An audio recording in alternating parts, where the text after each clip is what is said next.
Avant qu'on commence, n'oublie pas d'activer la cloche de notification et t'abonner pour ne plus rater aucune de nos vidéos. La saison 2023-24 du Real Madrid débute demain par un déplacement à San Mamés. Quel 11 de départ Carlo Ancelotti va-t-il aligner pour ce match?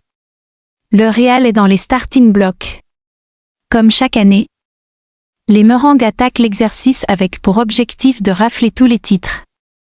Mais cette fois plus que d'habitude, l'équipe va devoir faire face à de nombreux chamboulements. Le départ de Karim Benzema tout d'abord, qui va laisser un vide évident en attaque. Un premier test pour l'U9.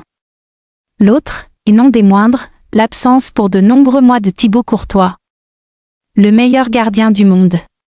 Le Belge s'est rompu le ligament du genou et va beaucoup manquer à une défense qui affichait déjà des signes de faiblesse en pré-saison. Ancelotti, qui s'est exprimé en salle de presse aujourd'hui, a affiché toute sa confiance en l'U9, qui sera titulaire dans les cages demain soir. Le technicien a aussi réaffirmé sa volonté de poursuivre avec un système en 4-4-2, même si quelques variations sont envisageables, selon lui.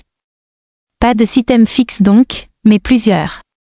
Pour autant, c'est bien dans un 4-4-2 losange que le Real Madrid va réaliser son entrée en lice en Liga demain. Présent en conférence de presse en marge de la première journée de Liga contre l'Athletic Bilbao, Carlo Ancelotti n'a pas échappé aux questions sur Kylian Mbappé. Néanmoins, malgré l'absence d'un numéro 9 dans son effectif, l'entraîneur du Real Madrid assure qu'il est satisfait de son équipe, sous-entendant que l'arrivée du joueur du PSG n'est pas dans ses plans. Le feuilleton Mbappé continue et son issue reste plus qu'incertaine. Et pour cause, le joueur refuse de prolonger afin de partir libre, alors le PSG espère toujours boucler une vente afin de récupérer une indemnité de transfert. Par conséquent, la situation est tendue entre les deux parties, et le Real Madrid patiente en coulisses. Le PSG attend effectivement une offre du club merengue. Mais à en croire Carlo Ancelotti, l'arrivée d'un attaquant n'est pas prévue à court terme.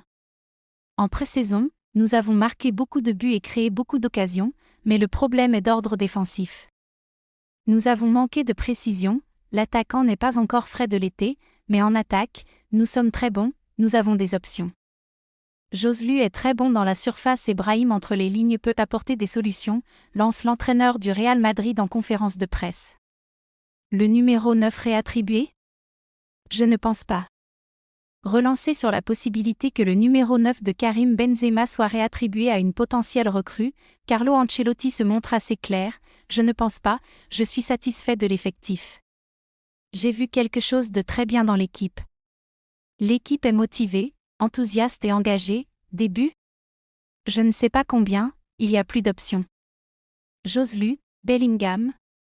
Des défenseurs comme Militao sur les coups de pied arrêtés, il y a des options.